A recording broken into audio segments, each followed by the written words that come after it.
Well, here is a comment left by, or it might have been an email, left by my good friend Bill Burliant. I interviewed him. A powerful, powerful interview. You got to see it. But anyway, he says there is a brand new product out, zero sugar keto honey. Well, that sounds pretty good, right? Zero sugar keto honey. Well, there goes $15, Bill says. I put some on a chaffle, and Mike said 172. Nope, maybe somebody else, but not me. So, once again, the idea of vetting your foods. You try new things. And, there are so many keto products on the market that you've got to keep Mike busy testing all these new keto products. I mean, most of us figure out early on we can't eat potatoes.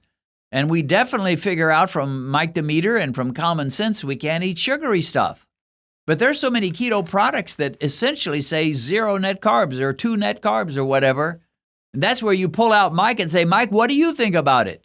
So he finds this product, doesn't say where he found it, called, it doesn't say what it's called, but it's zero sugar keto honey. Zero sugar keto honey. Sounds great. It's like, now I can have honey again. And then he tests it with his blood sugar meter. Blood sugar jumps up to 172.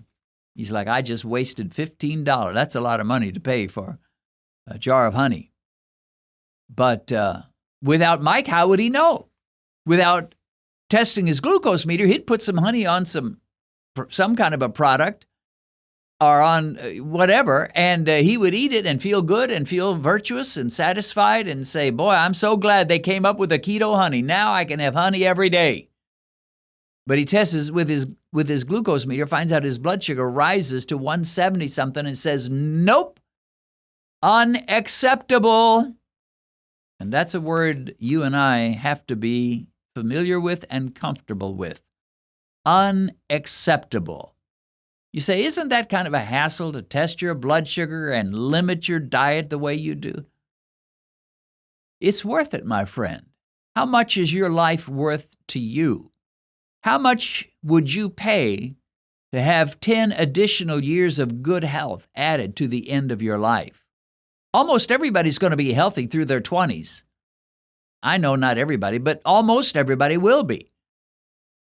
But when you're in your 60s and 70s and 80s, some people are falling apart and their eyesight is going, their hearing is going, they're becoming, they're having dementia, they may have cancer issues, they may have all kinds of things, many of which, if not all of which, could be prevented by a low-carb, keto-type diet with intermittent fasting. How much is that worth? And the answer is it's worth whatever price we have to pay. And the truth is there are so many good keto meals and keto even desserts that do work. And your glucose meter will tell you, yeah, this is working for you. And boy, I tell you what, that's exciting. I've had some things that I was pretty sure were going to be okay for my blood sugar, but they tasted so good that I was like, this can't be good for my blood sugar. It tastes too good. It's too sweet and wonderful. Like low-carb ice cream I made using heavy whipping cream and allulose and a little bit of vanilla, and then putting some sugar-free chocolate over the top. And it tasted so good, throwing in some nuts and some unsweetened coconut. Tasted so good, I had to test myself a couple of times because it was like, this shouldn't work. This tastes too good to work, but it did.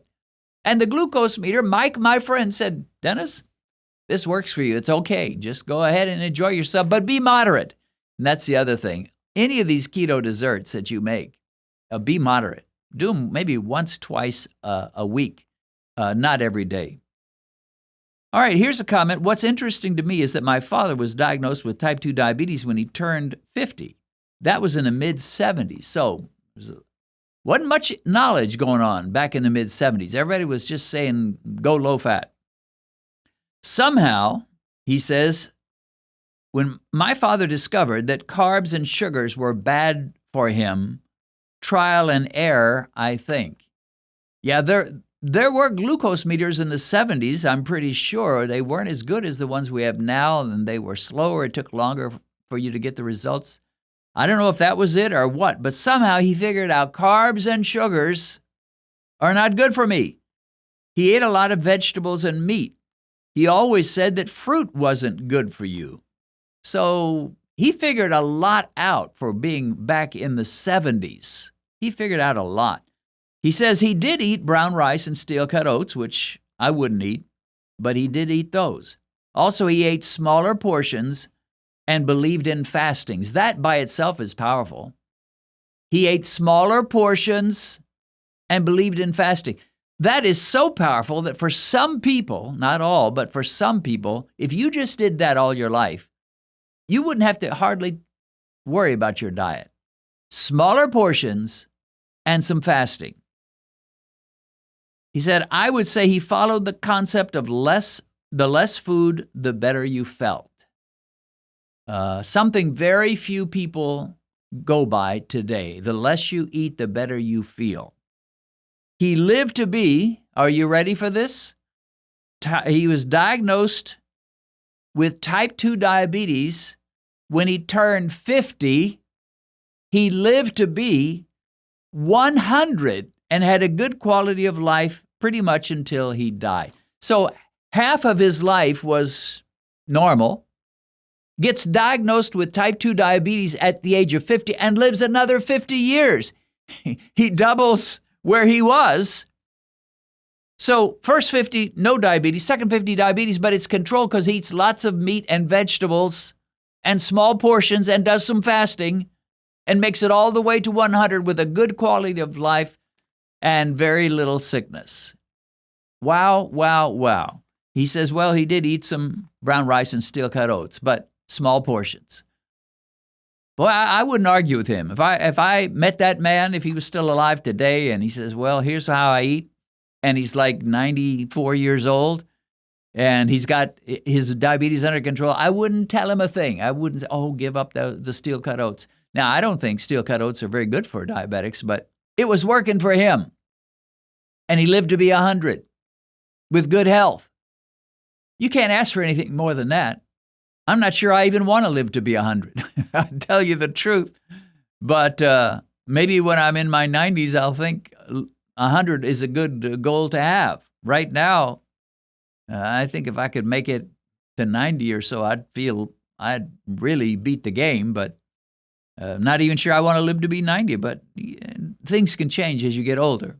When I was young, being 70, boy, that is an old man. And now I am 70. And yeah, I am an old man, but I don't feel like an old man, and I don't think too much like an old man, although I do forget things here and there. Anyway, fantastic. He discovered that carbs and sugars were bad for you. How did he discover? This guy apparently didn't know. He just somehow figured it out. People have been figuring out this practically from time immemorial, that carbs and sugars are not good for you, but it's never been the standard of care, and that is, never is it the case that every diabetic that goes to a doctor is going to be told carbs and sugars are not your friends.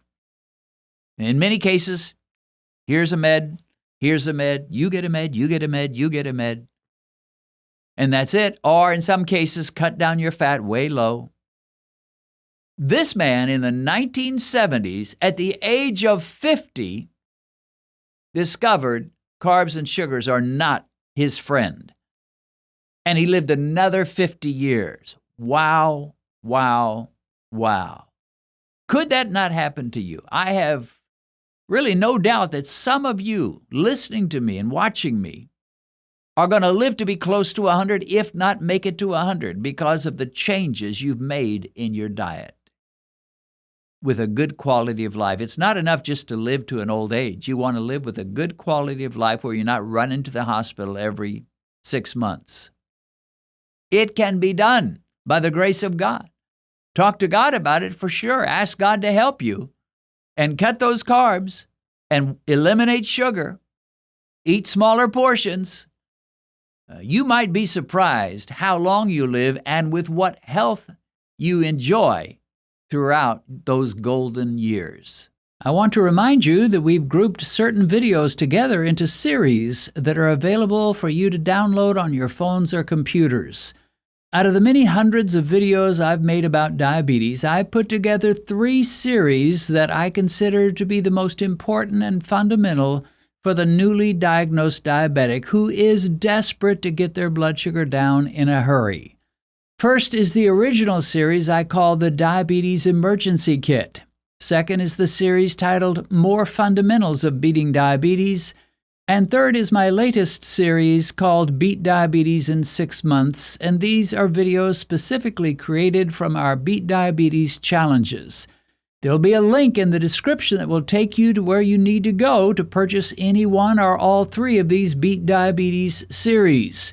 You can watch the videos immediately on your phone or computer, and you can also download them. Also, I give you permission to copy these files, put them on a flash drive, and share them with someone you care about.